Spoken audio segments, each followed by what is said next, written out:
नमस्कार दोस्तों, आइए जान लेते हैं उत्तर प्रदेश के सभी 75 जिलों की आज की ताजा बड़ी और महत्वपूर्ण खबरों को। लेकिन उससे पहले वीडियो को लाइक कमेंट जरूर करें और साथ ही ये भी बताएं कि आप इस वीडियो को किस जिले, शहर या गांव से देख रहे हैं। उत्तर प्रदेश में मानसून सक्रिय होने के साथ साथ मौसम विभाग ने लखनऊ समेत 67 जिलों में गरज चमक के साथ बारिश की चेतावनी जारी की है। बहराइच, लखीमपुर खीरी सहित 6 जिलों में भारी बारिश के लिए रेड अलर्ट जारी कर दिया गया है, जबकि श्रीवस्ती और सीतापुर समेत 10 जिलों में ऑरेंज अलर्ट जारी किया गया है। लोगों को सतर्क रहने की सलाह दी गई है। प्रधानमंत्री किसान सम्मान निधि योजना के तहत 20वीं किस्त का समय आ चुका है और देश भर के करोड़ों किसान बेसब्री से इसका इंतजार कर रहे हैं। पिछली किस्त फरवरी में आई थी और उम्मीद थी कि जून में अगली किस्त आ जाएगी, लेकिन अब जून खत्म हो चुका है और सरकार की तरफ से कोई आधिकारिक ऐलान नहीं हुआ है। ऐसे में अब उम्मीद है कि जुलाई के पहले या दूसरे हफ्ते में पीएम किसान सम्मान निधि की 20वीं किस्त किसानों के खाते में आ सकती है। वहीं सरकार ने अभी तक आधिकारिक तौर पर किस्त के पैसे कब जारी होंगे इसको लेकर कोई ऐलान नहीं किया है। वे किसान जिन्होंने अब तक योजना में ई-केवाईसी और भूमि सत्यापन नहीं कराया है, उनको अगली किस्त का लाभ नहीं मिलेगा। उत्तर प्रदेश के मेरठ में अवैध कॉलोनी ढहाने पहुंचे बुलडोजर में उतरा करंट, 11,000 केवी की लाइन से टकराई जेसीबी ड्राइवर की मौत, 3 लोग बुरी तरीके से झुलसे। उत्तर प्रदेश पंचायत चुनाव 2026 16 जुलाई से शुरू होगा। मतदाता सूची में संशोधन का काम, मई जून में हो सकते हैं पंचायत चुनाव 2026। उत्तर प्रदेश के हर जिले और विकास खंडों में खाली पदों पर तत्काल हो तैनाती, सीएम योगी आदित्यनाथ का अफसरों को सख्त निर्देश। 2 महीने से घर में रह रहे नंदोई के साथ फरार हुई महिला, पति ने पत्नी को ढूंढने के लिए रखा इनाम। इटावा के भरताना क्षेत्र में एक दिव्यांग व्यक्ति कुंवरपाल की पत्नी राजकुमारी अपने 60 वर्षीय नंदोई सुभाष चंद्र के साथ 2 महीने पहले भाग गई है। कुंवरपाल ने पत्नी की तलाश में 10,000 रुपए का इनाम घोषित किया है। पुलिस ने गुमशुदगी दर्ज कर जांच शुरू कर दी है।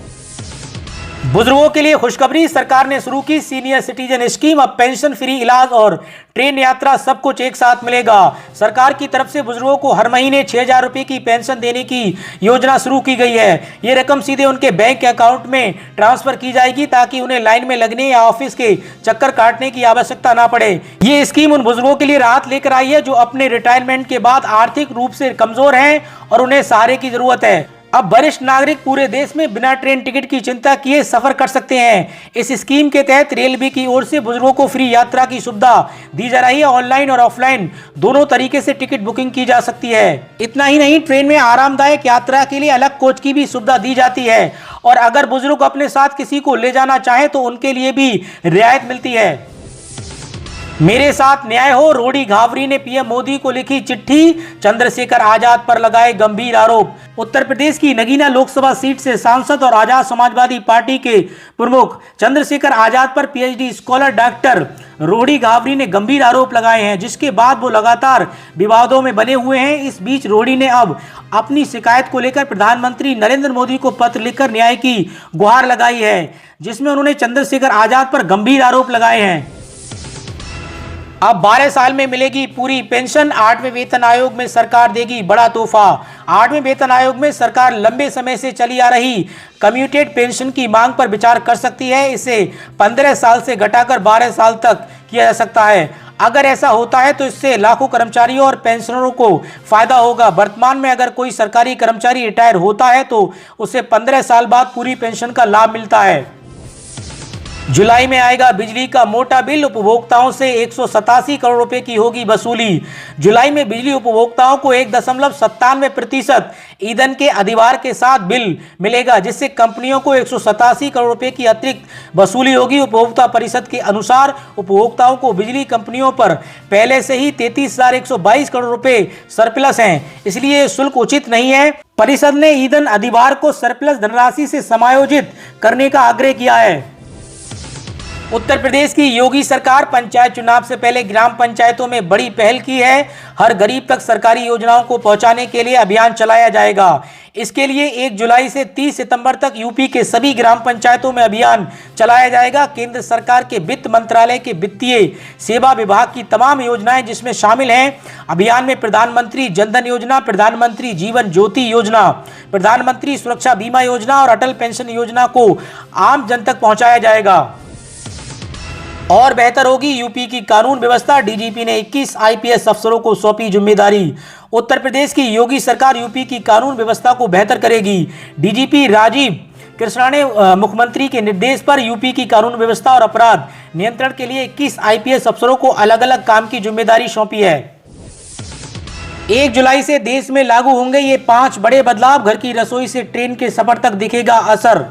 1 जुलाई की शुरुआत के साथ ही हर महीने की तरह पहली तारीख से ही देश में बड़े बदलाव लागू हो जाएंगे। इनका असर हर घर और हर जेब पर पड़ सकता है। इन बदलावों में घर की रसोई के इस्तेमाल में होने वाले एलपीजी सिलेंडर की कीमत से लेकर क्रेडिट कार्ड यूज पर लगने वाले चार्ज में बढ़ोतरी तक शामिल है। यही नहीं, इंडियन रेलवे भी 1 जुलाई से अपने नियमों में बदलाव करने जा रहा है। सिर्फ 1,800 रुपए में लगवाएं 3 किलोवाट का सोलर प्लांट। सूर्य घर योजना में बिजली बिल में मिलेगी बड़ी राहत। प्रधानमंत्री सूर्य घर मुफ्त बिजली योजना को लेकर श्रीबस्ती के जिलाधिकारी अजय कुमार द्विवेदी ने एक विशेष बैठक की, जिसमें योजना को जमीन पर उतारने की तैयारी का खाका खींचा गया। अब हर आम आदमी अपने घर की छत पर सोलर पैनल लगवा सकेगा, वो भी महज 1,800 की मासिक किस्त पर। उत्तर प्रदेश के किसान 31 जुलाई से पहले करवा लें फसल बीमा, नहीं तो पछताना पड़ेगा। हरदोई में प्रधानमंत्री फसल बीमा योजना को प्राकृतिक आपदाओं से होने वाले नुकसान से बचाने के लिए शुरुआत की गई है। कृषि विभाग 1 जुलाई से एक विशेष अभियान चलाएगा, जिसमें किसानों को फसल बीमा के लाभ बताए जाएंगे। खरीफ फसलों के लिए 2% प्रीमियम देना होगा और बीमा कराने की अंतिम तिथि 30 जुलाई है। बरेली में राष्ट्रपति द्रौपदी मुर्मू के साथ उत्तर प्रदेश के मुख्यमंत्री योगी आदित्यनाथ और कई केंद्रीय मंत्री IBRI दीक्षांत समारोह में 24 मेधावी छात्रों को स्वर्ण पदक से सम्मानित किया। उत्तर प्रदेश के 8 लाख सरकारी कर्मचारियों के लिए बदली आवास नीति। अधिकारियों को मिलेगा बड़ा बंगला और छोटे कर्मचारियों को मिलेगा फ्लैट। किसान भाइयों को यूपी सरकार का तोहफा, ड्रोन और यंत्रों पर सब्सिडी, जल्द करें आवेदन। खेती को बढ़ावा देने के साथ ही उत्पादन अधिक और लागत कम की अवधारणा पर काम हो रहा है। इसी के तहत किसानों को कृषि ड्रोन व कृषि यंत्र की खरीद पर यूपी सरकार द्वारा सब्सिडी प्रदान की जा रही है। किसान 12 जुलाई तक आवेदन कर सकते हैं। उत्तर प्रदेश की योगी सरकार का बहन बेटियों को बड़ा तोहफा। मुख्यमंत्री कन्या सुमंगला योजना के तहत उत्तर प्रदेश सरकार बेटियों को शिक्षा और सशक्तिकरण के लिए 25,000 रुपए की आर्थिक सहायता दे रही है। ये राशि 6 किस्तों में मिल रही है। ये योजना बीजेपी सरकार बनने के 2 साल बाद 1 अप्रैल 2019 को शुरू की गई थी। इस योजना का मुख्य उद्देश्य बेटियों को सशक्तिकरण और शिक्षा को बढ़ावा देना है, जिससे बेटियों के सपने को एक पंख मिले और अपने जीवन में उड़ान भर सकें। पैन कार्ड आवेदन, तत्काल रेलवे टिकट बुकिंग समेत ये नियम 1 जुलाई से बदलेंगे। आप पर होगा सीधा असर। 1 जुलाई से कई प्रमुख वित्तीय परिवर्तन होने जा रहे हैं, जिनमें नए पैन कार्ड बनवाने के रूल में बदलाव, 31 जुलाई तक ITR दाखिल करने की अंतिम तिथि बढ़ाना शामिल है। 1 जुलाई से कई प्रमुख वित्तीय परिवर्तन होने जा रहे हैं, जिनमें नए पैन कार्ड बनवाने के रूल में बदलाव, 31 जुलाई तक ITR दाखिल करने की अंतिम तिथि बढ़ाना शामिल है। 1 जुलाई की शुरुआत के साथ कई अहम नियम बदल जाएंगे, जिसका असर आप पर सीधे हो सकता है। नए महीने की शुरुआत से जो बड़े बदलाव हो रहे हैं, उनमें तत्काल ट्रेन टिकट बुकिंग के नियम, GST रिटर्न दाखिल करने के लिए नियम, HDFC बैंक के क्रेडिट कार्ड शुल्क, पैन कार्ड बनवाने के लिए आधार नंबर जरूरी शामिल है। रेलवे में निकली बम्पर भर्ती, 6,238 पद रिक्त। 28 जुलाई तक भरें फॉर्म, मिलेगा अच्छा वेतन। अधिसूचना जारी। रेलवे में भर्ती की नौकरी की तलाश कर रहे उम्मीदवारों के लिए बड़ा अपडेट सामने आया है। RBI टेक्नीशियन भर्ती का नोटिफिकेशन जारी हो चुका है। डिटेल नोटिफिकेशन उपलब्ध हो चुका है, जिसमें पात्र, चयन प्रक्रिया, वेतन, एप्लीकेशन प्रोसेसिंग और वैकेंसी से संबंधित जानकारी विस्तार से दी गई है। 28 जून से आवेदन प्रक्रिया भी शुरू हो चुकी है। योग्य और इच्छुक उम्मीदवार 28 जुलाई 2025 तक ऑनलाइन आवेदन भरकर फॉर्म जमा कर सकते हैं। रिक्त पदों की संख्या कुल 6,238 है। पैसे निकालने वाले करोड़ों ग्राहकों के लिए बड़ी खबर, अब ज्यादा पैसा लगेगा। एक्सिस बैंक ने अपने सर्विसिंग और ट्रस्ट अकाउंट के लिए लगाए जाने वाले फीस में बदलाव का ऐलान किया है। ये नई फीस 1 जुलाई 2025 से लागू की गई है। बैंक ने ATM ट्रांजैक्शन पर लगने वाली फीस को बढ़ाया है, जो कि एक्सिस बैंक के ATM के साथ साथ अन्य बैंकों के ATM पर भी लागू होगा। उत्तर प्रदेश स्कूलों के विलय के खिलाफ 2 जुलाई को प्रदर्शन करेगी आम आदमी पार्टी। कहा, गरीबों को शिक्षा से वंचित नहीं होने देंगे। उत्तर प्रदेश में 27,000 सरकारी स्कूलों के लिए विरोध में आम आदमी पार्टी 2 जुलाई को प्रदेश भर में प्रदर्शन करेगी। 1 जुलाई यानी आज से अब पहले जैसा नहीं रहेगा ट्रेन की ऑनलाइन तत्काल टिकट बुक करना। भारतीय रेलवे ने ऑनलाइन तत्काल ट्रेन टिकट बुकिंग के लिए नए नियम लागू करने का ऐलान किया है। 1 जुलाई 2025 से आरसीटीसी की आधिकारिक वेबसाइट और मोबाइल ऐप से तत्काल टिकट बुकिंग केवल उन यात्रियों के लिए उपलब्ध होंगे जिन्होंने अपने आईआरसीटीसी यूजर प्रोफाइल में आधार नंबर लिंक कर सफलतापूर्वक ऑथेंटिकेशन किया हो।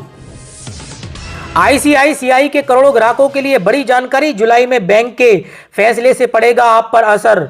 आईसीआईसी बैंक ने अपने कुछ सेवाओं के लिए सर्विस चार्ज में बदलाव का फैसला किया है। बैंक के ग्राहकों को अब डिमांड ड्राफ्ट के गैर आईसीआईसी बैंक के एटीएम के से किए जाने वाले ट्रांजैक्शन, चाहे वो मेट्रो हो या नॉन मेट्रो शहर, कैश जमा और विड्रॉल सेवाओं और डेबिट कार्ड शुल्क में बढ़े हुए चार्ज का सामना करना पड़ेगा। ये नए शुल्क आज से यानी 1 जुलाई 2025 से प्रभावी होंगे। बरेली में आईबीआरआई के दीक्षांत समारोह में पहुंची राष्ट्रपति ने बरेली में 24 स्टूडेंट को दिए मेडल उपाधि। सीएम योगी आदित्यनाथ ने द्रौपदी का मुर्मू का वेलकम किया। शिवराज सिंह चौहान ने भांजे भतीजियों को प्रणाम किया। प्रयागराज की दलित लड़की को आतंकी बताने की ट्रेनिंग दी, ब्रेन वॉश करके केरल ले गए, धर्म परिवर्तन कराया। पुलिस ने 2 आरोपियों को गिरफ्तार किया। मंत्रालय ने नए नियम के लिए केंद्रीय मोटर वाहन अधिनियम 1989 में अहम बदलाव का प्रस्ताव रखा है। इसके लिए सरकार ने हाल ही में मसौदा अधिसूचना जारी की है। चंद्रशेखर बोले, बवाल करने वाले मेरे समर्थक नहीं, पुलिस चिन्हित कर कार्रवाई करे, पीड़ितों को न्याय दिलाने के लिए आंदोलन करूंगा। प्रयागराज के करछाना थाना क्षेत्र में हुई हिंसा पर आजाद समाजवादी पार्टी के अध्यक्ष चंद्रशेखर आजाद ने कहा कि मुझे लगता है कि ये एक साजिश का हिस्सा है और कौशाम्बी में हुई घटना को ध्यान में भटकाने के लिए ऐसा किया गया है। हमारे कार्यकर्ता संविधान में विश्वास रखते हैं और वे हिंसा में शामिल नहीं होते। आज कई पार्टियों के लोगों का नीला पटका पहनना आम बात हो गई है। मुझे नहीं पता कि ये सब किसने किया, क्योंकि मैं वहां मौजूद नहीं था। मैं चाहता हूं कि इसकी सीबीआई जांच हो ताकि सब कुछ स्पष्ट हो सके। अगर सरकार, पुलिस या प्रशासन जानबूझकर हमारे लोगों को निशाना बनाता है तो हम चुपचाप नहीं बैठेंगे और लखनऊ में विरोध प्रदर्शन करेंगे। आजम खान पर समाजवादी पार्टी में रार, सांसद रुचि बीरा और पूर्व सांसद हसन आमने सामने, दोनों नेताओं के बीच बड़ी खींचतान। तो दोस्तों, उत्तर प्रदेश से जुड़ी आज की खबरों में इतना ही। और अधिक खबरें जानने के लिए आप यूपी न्यूज 92 के साथ जुड़े रहिए।